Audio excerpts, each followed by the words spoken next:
Comment elle a commencé?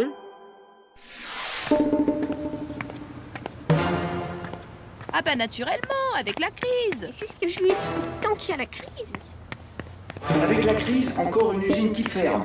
Nous sommes allés interroger les salariés licenciés. Que pensent-ils de la crise? Rita, quelque chose ne va pas? Ben avec toute cette crise... Tu sais pourquoi il y a une crise, toi? Oh, je sais ce que tout le monde sait, qu'il y a quelques années aux États-Unis, des banquiers ont prêté trop facilement de l'argent aux gens qui voulaient acheter des maisons, même quand ils n'avaient pas assez d'argent pour rembourser. Ils les poussaient à acheter. On appelait ça les crédits subprime. Au début, les banquiers revendaient bien ces crédits à d'autres banquiers, puisque les acheteurs des maisons étaient censés rembourser. Mais comme les remboursements n'arrivaient pas, ces banques ont craint de rester avec des papiers sans valeur sur les bras, et elles ont tout fait pour cacher qu'elles avaient prêté cet argent. Un peu comme si un fabricant de yaourt apprenait qu'une partie de ses yaourts était empoisonnée et qu'au lieu de les jeter, il se disait « Tiens, je vais plutôt en mettre un tout petit peu dans tous mes yaourts, comme ça personne ne s'en rendra compte. » Mais forcément, ça finit par se savoir, et alors, plus personne n'achète de yaourt. Tout le monde a peur que son yaourt soit empoisonné. C'est un peu ce qui s'est passé avec la crise financière. C'est parce que plus personne n'a acheté de yaourt. C'est le même principe.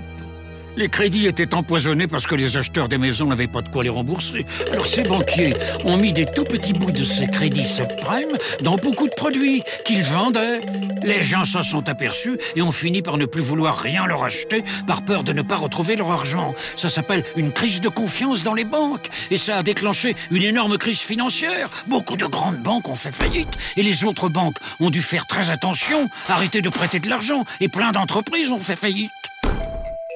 Oh là là, tout ça pour une histoire de cachotterie. Au fait, tu peux me prêter de l'argent pour que je m'achète un milkshake? Je meurs de soif. Oh, tu me les rembourseras. Je ne voudrais pas créer une nouvelle crise financière.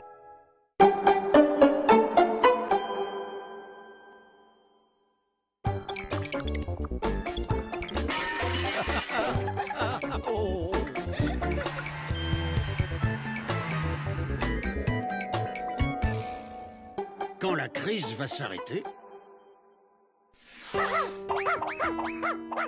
un petit coup de fatigue?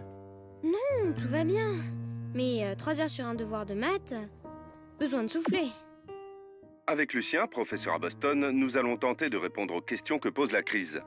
Alors madame, vous avez été licenciée à cause de la crise. Mais quand elle va s'arrêter, cette crise? Oh, si on le savait, ce ne serait pas une crise. Une crise, c'est un peu comme si les gens qui dirigent la machine économique invitaient à un banquet. Ils ont eu envie de manger et de boire tout ce qui était sur la table. Ils sont même allés manger dans les cuisines et boire les réserves dans les caves. Du coup, ils ont trop mangé et trop bu. Après, ils ont fait un peu n'importe quoi et maintenant, il faut tout ranger. Et en plus, ces messieurs ont la gueule de bois. Ça devrait passer assez vite, mais tout dépend de leur état. Certains ont tellement bu qu'ils mettront longtemps à s'en remettre. D'autres, qui n'étaient déjà pas très bien, ont attrapé une vilaine maladie. Pour la crise, c'est pareil. Notre système économique a fait. On a cru que tout était possible pour gagner de plus en plus d'argent. Maintenant, pour revenir à un état normal, il y a 3 scénarios possibles. Le 1, le 2 et le 3. Absolument. Le premier, c'est le scénario courant, le rebond. La crise est forte, mais ne dure que quelques mois, car en gros, l'économie est en bonne santé. On peut appeler ça une crise de croissance. Le deuxième scénario, c'est un peu plus grave. La crise dure quelques années, car l'économie doit s'adapter à un gros changement. Ou bien des erreurs lourdes ont été commises, mais on a pris les mesures nécessaires. Et la machine va repartir. Stop. Enfin, le troisième scénario, beaucoup plus inquiétant, c'est celui de la crise qui dure au moins une dizaine d'années, car on n'arrive pas à corriger les excès qui l'ont provoqué. On prend des décisions qui rendent l'économie encore plus malade, et beaucoup de gens perdent leur emploi. Et votre pronostic, professeur? Heureusement, je ne suis pas économiste. Tu pourrais demander à Pruneau, il a autant de chances pour trouver la bonne réponse que nous.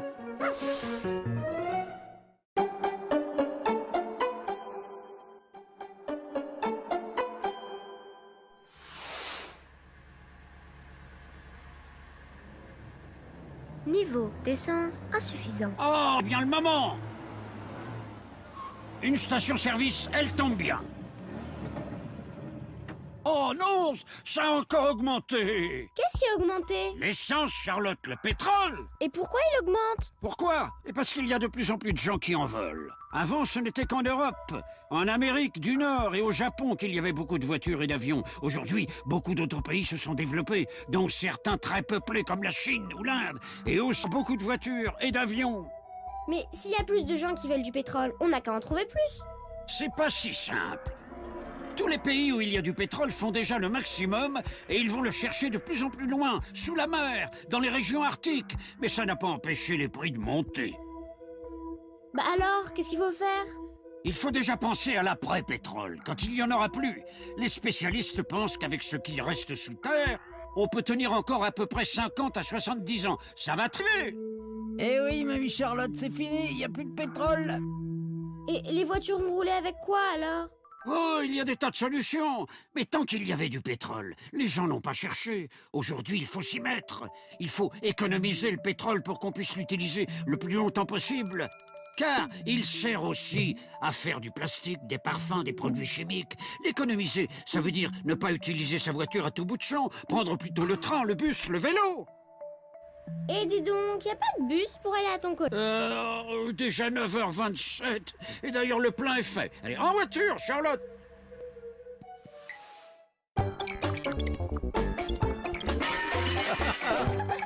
Oh.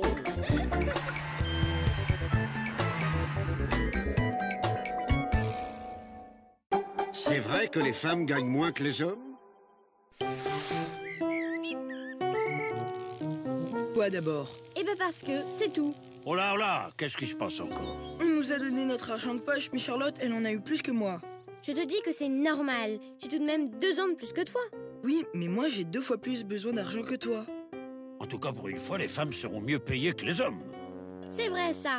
Alors que ça devrait être toujours le cas puisqu'on est plus intelligente. Oh, ça n'est pas si simple. Si on prend tous les hommes qui travaillent d'un côté et toutes les femmes qui travaillent de l'autre, la moyenne de ce que gagnent les hommes est d'un quart supérieure à ce que gagnent les femmes. C'est vraiment injuste. C'est la vie. Et si on regarde les choses plus précisément, on s'aperçoit que cette différence a plusieurs causes. D'abord, les femmes ne font pas tout à fait les mêmes métiers que les hommes. Elles font souvent des métiers où on est moins payé. Ensuite, les femmes ne travaillent pas tous les jours pour pouvoir s'occuper de leurs enfants. Et quand on travaille moins, on gagne forcément moins.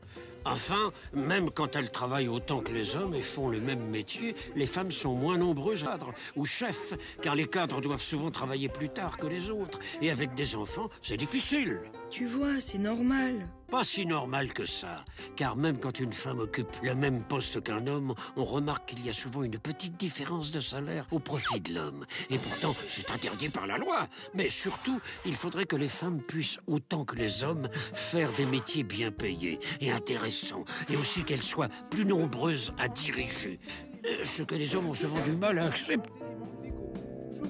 Mais d'ailleurs, pourquoi Mademoiselle Placenette, elle est toujours ton assistante?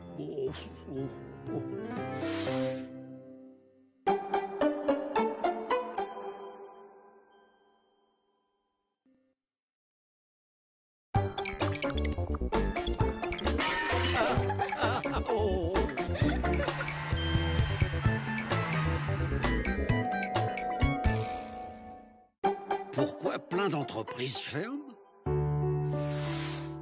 Salut professeur, tu sais pas ce qui nous est arrivé. On a manifesté. Enfin, on a plutôt été prise dans une manifestation avec plein de types très en colère. Et pas contents. Il y en a même qui ont fait brûler des pneus. Qu'est-ce que ça fait comme fumée? Policiers avec des matraques et ils ont failli se bagarrer.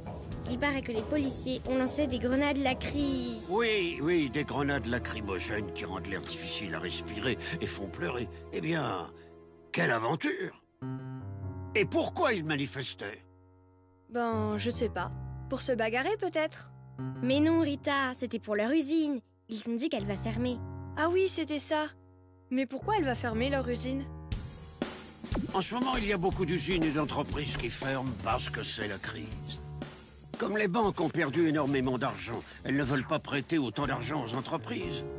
Et les entreprises qui étaient déjà un peu fragiles, qui avaient besoin qu'on leur prête de l'argent, se retrouvent dans une situation très difficile. Car en plus, comme il y a plus de gens au chômage, ils achètent moins de produits aux entreprises, moins de voitures, moins de voyages, moins de maisons. Du coup, pour survivre, coincés entre les banques qui leur prêtent moins d'argent et les gens qui leur achètent moins de produits, beaucoup d'entreprises doivent licencier certains salariés, fermer une de leurs usines ou même fermer l'entreprise. Mais qu'est-ce qu'ils font quand l'entreprise est fermée? Ils doivent chercher du travail ailleurs ou changer de métier.